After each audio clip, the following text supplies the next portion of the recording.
The WWE is in talks with somebody, and this is going to be a very interesting possible return. So, of course, we're going to talk about that plus so much more right here on The Angle Show. Trust me, this is a big one.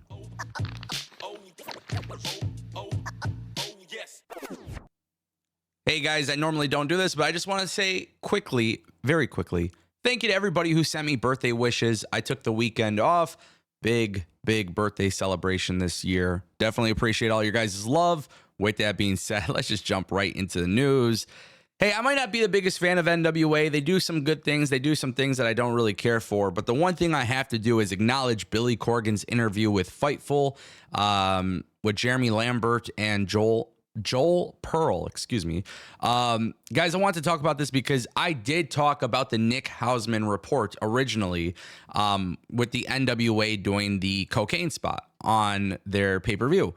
And a lot of the talk was that Billy Corgan and the creative decision to do that angle really caused an issue with the NWA and the CW. Then literally like right after WWE NXT was announced for the CW. Now, we did talk about Nick Hausman's report at the time, which was that the CW pulled their television deal. And, well, that's actually not what happened, at least according to Billy Corgan. I do find it really important that I share his side. So he said in this interview, he says, after the cocaine spot where Sinister Minister and his hot minions were snorting sugar off the table in Cleveland, that story took a life of its own. NWA is going to lose its CW deal. They've lost their CW deal. About 4 days after the event, CW, I don't want to say who, but certainly one of the top people at CW called me and said, "What is this all about?" I said, "I don't know. No one from your world has reached out to me." He says, "There is no problem over here. We're reading all these articles and we don't understand what the issue is. So to be official, there is no issue with what we did. We think it's funny. There was no issue. It was completely invented story by either a troll inside the company, a leaker, or something." He also actually continues to talk about it a little bit, which I thought was interesting, because he says he was annoyed by the fake rumors because they put his company in a negative light when they didn't do anything wrong. But then he also kind of compared the whole situation with, in wrestling, you could take a cheese grater to someone's head and all that type of stuff. I don't want to spend too much time on this, but I felt like it was really important that you got to hear Billy Corgan's response. At that time, Nick Hausman's report really did take off and create a ton of negative press for the NWA, which obviously, like someone like me who cares about the health of the industry, I prefer not to see negative articles in any kind. Obviously, I want NWA and WWE and AEW and all these companies to do well. Obviously, in a perfect world, that would happen, but it's not a perfect world. So I have to acknowledge that. In regards to the CW and the NWA, it sounds like their partnership's going well. Good. Glad.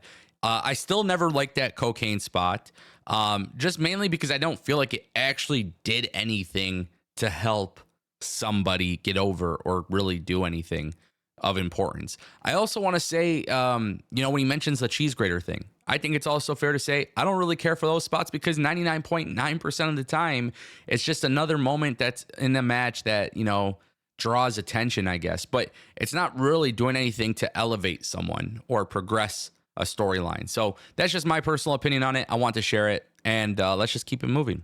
Guys, WWE, very interesting stuff here because it looks like the Peacock, Apple TV Plus, and Netflix bundle could be happening very soon. Basically, what is happening is Variety posted this article. They're calling it Stream Saver, and the bundle will be available to all Comcast broadband TV and mobile customers. Peacock, Netflix, and Apple TV will come at a vastly reduced price to anything available today. This is what they said. One of their executives had said at the Moffett Nathanson's 2024 media event in New York. Basically, what you guys need to know is this. The streaming world is kind of becoming cable again. The reason why I'm bringing this up very specifically is because WWE currently has their pay-per-views on Peacock, and in 2025, pay-per-views will remain on Peacock. However, internationally, WWE pay-per-views will be on Netflix. So the way that I'm kind of looking at this is long-term, not 2025, not even 2026. Well, maybe 2026 because it depends on when the Peacock deal runs out. But if they're coming together with a streaming bundle where it's going to be cheaper for people and you have more of these services together, if 2 out of the 3 have WWE content in some aspect, it could be very beneficial for people to use.